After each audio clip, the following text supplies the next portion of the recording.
Sahabat Pustaka, saat ini saya berada di lokasi peternakan milik Bapak Muhammad Yusuf, seorang pegawai negeri sipil yang sangat gemar dalam melakukan aktivitas peternakan. Adapun concern daripada peternakan yang beliau geluti itu adalah sapi dan kerbau, baik untuk kegiatan pengembangbiakan atau breeding maupun untuk kegiatan penggemukan. Hari ini saya diundang oleh beliau untuk meliput bagaimana beliau membuat pakan fermentasi dari rumput gajah yang dikombinasikan dengan kulit jagung yang sudah kering sebagai upaya untuk memperbanyak stok pakan di peternakan Bapak Muhammad Yusuf. Sahabat Pustaka, ikuti kegiatan kami hari ini dan tonton video ini sampai selesai. Adapun bahan utama untuk fermentasi pakan sapi dan kerbau ini itu adalah rumput gajah. Jadi bisa kita lihat ini adalah tumpukan rumput gajah yang nantinya akan kita cacah atau kita chopper dengan menggunakan alat chopper ini. Sedangkan bahan baku yang kedua yang kita gunakan untuk membuat pakan fermentasi ini itu adalah daun jagung yang telah kering, yang sesungguhnya merupakan limbah pertanian dari aktivitas penanaman jagung yang nantinya akan dikombinasikan dengan rumput gajah untuk kita jadikan sebagai pakan ternak fermentasi. Selanjutnya yang kita butuhkan dalam kegiatan pembuatan pakan fermentasi ini adalah bisa kita lihat ini adalah molasses, limbah dari pembuatan limbah cair daripada pembuatan gula pasir. Ya, kita gunakan sebagai sumber energi bagi bakteri yang ada di dalam PM4 ya, sebagai starter atau bakteri pengurai dalam melakukan proses fermentasi nantinya. Adapun takarannya, perbandingan antara molasses dengan PM4 dengan air, yaitu 1 liter molasses berbanding 1 liter EM4 efektif mikroorganisme 4 yang nantinya akan dicampurkan dengan air sebanyak 20 liter. Jadi langkah pertama yang kita lakukan untuk membuat pakan fermentasi ini adalah menyiapkan larutan EM4 yang dicampur dengan molasses. Ya, seperti saya katakan tadi, 1 liter EM4 itu kita campur dengan 1 liter molasses dicampur dengan air sebanyak 20 liter. Dilakukan pengadukan sampai rata. Sebagaimana kita ketahui bahwa EM4 atau efektif mikroorganisme 4 yang berada dalam kemasan yang biasanya kita beli di toko pertanian itu berada dalam keadaan yang tidak aktif. Nah, jadi fungsi daripada molasses yaitu adalah untuk mengaktifkan daripada bakteri yang ada di dalam EM4. Jadi kita melakukan pembuatan larutan, kita campur, kita aduk sampai rata, kemudian kita diamkan minimal 20 menit. Jadi kita berikan kesempatan kepada bakteri untuk aktif, yang selanjutnya nanti bisa kita gunakan untuk melakukan proses fermentasi.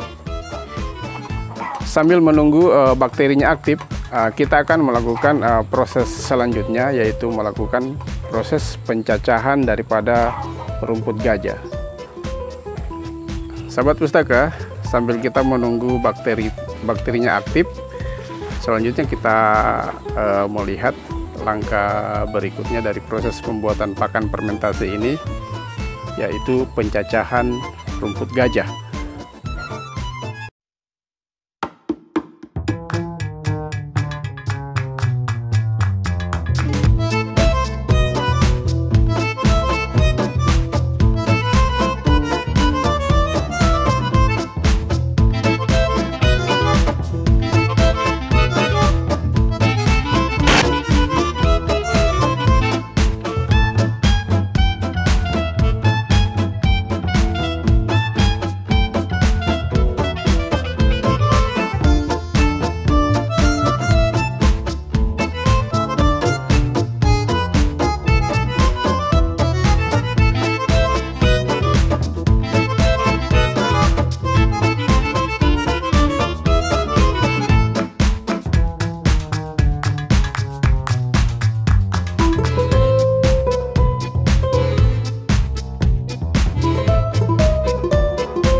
Jadi tahap selanjutnya itu adalah memasukkan bahan baku yang berupa rumput gajah dan daun jagung yang telah diaduk tadi, dimasukkan ke dalam media fermentasi yang berupa plastik. Selanjutnya disiram dengan larutan campuran molasses dengan EM4. Ya, proses penyiraman ini dilakukan di dalam media fermentasi yang bertujuan untuk mencegah terbuangnya larutan di luar daripada media fermentasi tersebut. Sambil melakukan proses pemasukan, itu juga dilakukan pemadatan daripada bahan baku fermentasi yang bertujuan untuk mencegah adanya oksigen di dalam media fermentasi. Karena adanya oksigen di dalam media fermentasi itu dapat menyebabkan proses pembusukan pada bahan baku yang kita fermentasikan. Setelah padat media fermentasi tersebut, plastik yang telah diisi dengan bahan baku fermentasi yang telah dipadatkan, selanjutnya diikat dengan kuat. Tujuannya adalah untuk mencegah masuknya oksigen di dalam media fermentasi. Ya, yang selanjutnya akan dipindahkan ke tempat yang terlindung dari cahaya matahari kurang lebih sekitar 7 hari.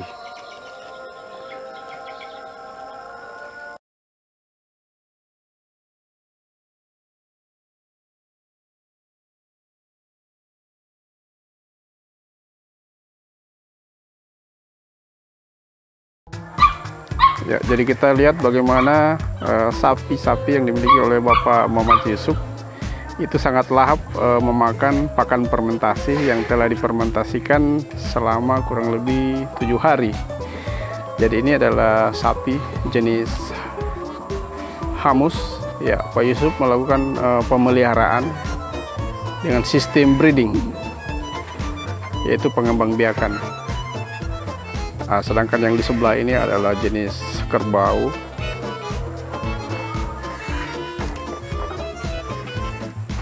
Begitu pula yang di sebelahnya, sangat lahap kita lihat memakan pakan fermentasi campuran rumput gajah yang dikombinasikan dengan daun jagung kering.